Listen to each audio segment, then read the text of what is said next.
Hey babe, who wrote the Mahabharata? Well, Mahabharata was actually not written. It was, oh, you know what? It's going to take some time. Have a seat. I think this is the story I wanted to tell you for a long, long time. Let's do it the right way. Mahabharata was not actually written like a story. It was created all in Vyasa's head as a poem. So he took the entire Mahabharata story and created as a two-liner poems of 100,000 poems with 18 chapters. And each and every poem has 2 lines, and the 2 lines are loaded with meaning. So it is not supposed to be read like a book like this. Oh, I read these 2 lines, so I understood everything. It is supposed to, because each and every line, because there's only 100,000 lines, each and every story not only has a story, but also a lesson and loaded with meaning. So it has to be said out and discussed like this, Mahabharata. It is not a story you can read like this. The right question would be not who wrote Mahabharata, who created Mahabharata. But even more relevant question would be, even if Vyasa created the Mahabharata, it was not told to general public then and there. He preached that Mahabharata entire story because it's not a story, it's a way of life. Said it in multiple different iterations, taking the greatest examples in the time of Mahabharata. It's not just about 5 Pandavas I always talk about. Mahabharata is actually a story of 2 families, 2 brothers and their kids.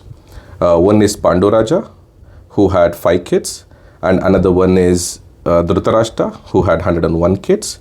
And their Arjuna's son is Abhimanyu from this family, and Abhimanyu's son is Parikshita, and Parikshita's son is Janamejaya, and he was also a great king. He is a 3rd generation king after Mahabharata, who did Sarpa Yaga. During the Sarpa Yaga, Vyasa Maharishi, who's a great, sage from that time, who actually lived through the entire Mahabharata.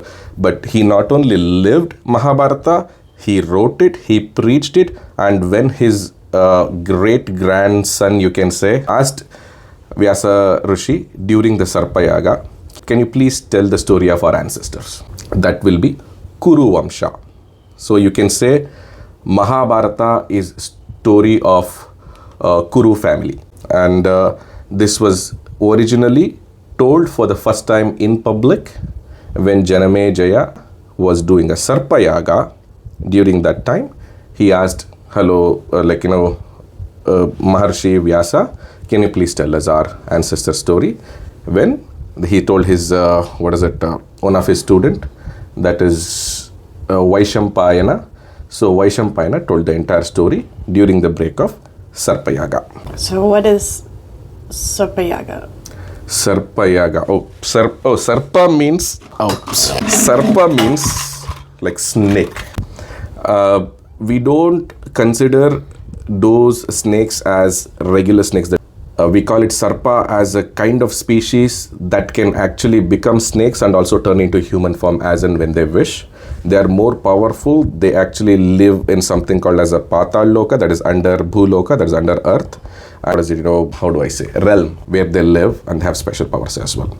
This Sarpa Yaga was done to sacrifice all the snakes. And now the question is, why sacrificing the snakes? And for that, we need to go back to Janamejaya. He's a great-grandson of Arjuna. He's been a really good king, very well-read, very smart, taking care of his kingdom in a nice way.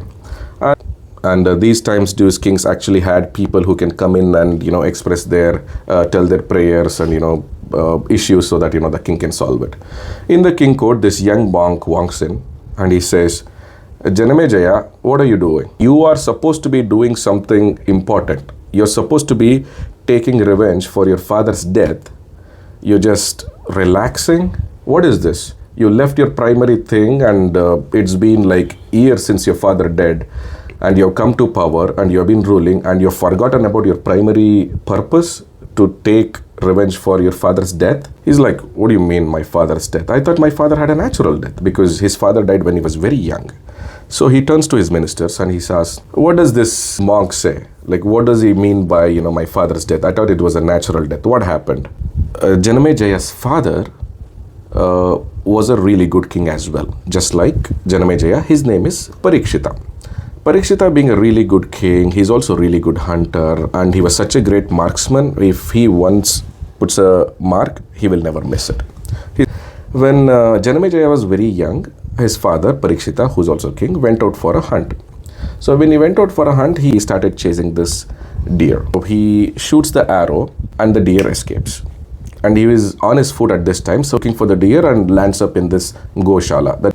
So he ends up in this Goshale where there is one elderly monk who is sitting and doing prayer. He goes there and he wakes him up. And he says, hello sir, did you see any deer cross by? And old monk, whoever is praying, he opens his eyes and he doesn't respond. And he says, excuse me sir, did you see any deer that just ran over here? He doesn't respond. And King Parikshita is frustrated. He's angry. He's already upset that he missed his mark. Now he has ran all the way. He's thirsty and hungry. And he's asking this guy very respectfully, a very simple question. Did you see the deer run anywhere? Did you see anything run anywhere? I'm looking for a deer that I just shot. He doesn't respond. King gets really frustrated. He doesn't know what to do. And he doesn't respond. He gets upset. He puts the dead snake around his neck and he just leaves the place. It's like there's no point in asking him anymore. And what the king did not know is the old monk who is sitting over there was actually a really famous spiritually elevated monk called Shamika. He's a very nice, simple person. And this Shamika had a son called Shrungi. A Shrungi is, in Vedas and Upanishads and in the rituals, he's such a good scholarly person at this young age who has done so much achievement at a young age. For his, knowledge and power of, Vedas and Upanishads, Brahma, the creator, there is Bhuloka, there is Swargaloka, there is Brahmaloka. He used to invite him to Brahmaloka to have a chat and debate with him. He's that level of scholarly person. So while this was happening, he had been to visit Brahma and he was coming back from Brahmaloka, and one of his friends from the village sees him and says, oh, Shrungi, coming back from Brahmaloka, so are you done, debating with the god, Brahma and everything? Look at you, think you are above all of us, whatever we know is nothing, you think you're smarter than all of us, but look at your father, huh? He's carrying, dead things around his neck. So he's trying to make fun of him. In this time, Shrungi gets really upset. How dare somebody do this to my father? What happened? And he said, no, this King Parikshita who came in hunting, and he came and saw your father and he asked him where the deer went, and your father did not respond. It's not that your father was rude. He has taken a vow of silence. That's a form of prayer. Raja did not know that. So he got frustrated and took the snake and father's neck. And look at you, think you are above all of us. You are a big priest. You go visit Brahmaloka. Look at your father. So maybe he was jealous, or Shrungi was already having a little bit of an attitude. Shrungi got really upset how this person who disrespected my father should die within 7 days. He gives a curse by a snake bite. Not any snake. It should be a very powerful, most poisonous snake during that time called Takshaka. So Parikshita should die within 7 days by the snake bite of Takshaka. He gives the curse and he comes to see his father. He's like, hello father, what happened? Is everything okay with you? Yeah, everything is fine. What? He said, I heard the story about somebody putting dead snake around your neck. I was really upset. I did not leave that person. I cursed him like this. You will die in 7 days by snake bite. The father gets worried. I'm like, what are you talking about? This is not the way to live. This is not how you respond to these kind of things. The king came out hunting, and by mistake, he was asking me the question. He did not know I was in vow of silence. His frustration is completely justified. In his frustration, he did a stupid thing and put it around my neck. But you should also remember, that is not what Parikshita is. He's a really good ruler and a king. He's taking care of all these peoples and their cities in such a good way. You can't kill him like this or give him cuss him like this, because that's not just going to affect him, it's going to affect the entire country. This is not how you treat your rulers who is taking care of just because of, I am the one who should be upset. I am fine. This is the response of the father, okay? And then he immediately calls his favorite student and he says, hey, Shapa is given by my son. He's a very powerful, monk, and these kind of shapas cannot be taken back. So what you need to do is run to kingdom, go to King Parikshita and tell him, we are really sorry. Strungi has cursed you with 7 days. You will get bitten by a snake. Please make sure you be careful for 7 days and please save your life. And we are really sorry for this miscommunication. He immediately goes to the King Parikshita and expresses this thing. And guess what Parikshita's response would have been? What? He wasn't angry. He wasn't upset. He was sorry. He was like, oh my God, this person didn't do anything wrong. Just because I was frustrated, he was actually taken a vow of silence. I did not know that I put a dead snake around his hand. Why couldn't I have contained my anger or showed some patience? He felt bad for himself and he apologized to the student and says, please tell your guru, that is Shamika, that I am really sorry. And no worries, we will take care of it, and please thanks for letting us know, and please do let your Guruji know that I am deeply sorry for what I did. Okay, now you have 7 days. You have to make sure you will not be bitten by any snake, not just Takshaka for example, within 7 days, and you will be safe. So the plan, what they do is they build a big palace up above the ground, supported by just one single pillar, and there are high level of security around the pillar, and at the same time on top in the palace he was surrounded by 3 layers of medicinal one row of the experts to remove the poison, another row of experts to reduce the poison spread, and the third row are the experts who magically remove the poison and help the king out. Other than that, there is one single pillar which is guarded by layers of armies. This is the setup that King Parikshita has prepared himself for 7 days to keep himself safe. Now, 1 day has passed, 2 days, 3 days, 6 days have passed already. On the 7th day, as much as Parikshita needs to be bitten by Takshaka, it has to be Takshaka, the snake, who has to go and bite him. Now, Takshaka has a duty, because there is a shapa given that you have to, this person has done something wrong, so this person has to go and bite him. So this is the shapa from this. So Takshaka says, okay, fine, I have to go and bite him as per this shapa. So let me go there. So on the 7th day, Takshaka starts going to the Parikshita's palace. While he was going, he sees another priest who is quickly running towards the same direction. He sees him and he says, excuse me, sir, can you please stop? Why are you rushing so fast? What's going on? And he says, didn't you hear? Our King Parikshita has been cursed by, some sage that you'll die by snake bite by Takshaka in 7 days. So I have to be there because I am the only person in the entire country who actually knows to take out the poison of Takshaka and that kind of powerful snakes. So I have to be there next to my king to save him if Takshaka bites him. At the same time, because of this service, I know king will be, gifting me with a lot of wealth and money. And so the Takshaka says, hold on a second. I am Takshaka actually. I am the snake. I was actually going there to bite him. I want to tell you that I know about my poison. I'm very poisonous and nobody can survive my bite. If I bite him, he's definitely gonna die. And you, being expert in your field, telling yourself that you're the only one in the country who can do this, if you go there and I'm gonna bite the king, and if you can't save him, all the blame is going to be on you.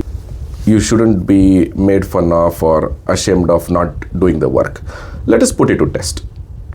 They look around, they find a huge tree next to the road, and they say, you know what? I'm gonna go bite that tree. If you can save that tree, then I believe that your medicine actually works. The priest says, okay, challenge accepted. Takshaka goes and bites the tree, and his bite is so venomous that the entire tree catches on fire and burns down to ashes within few seconds.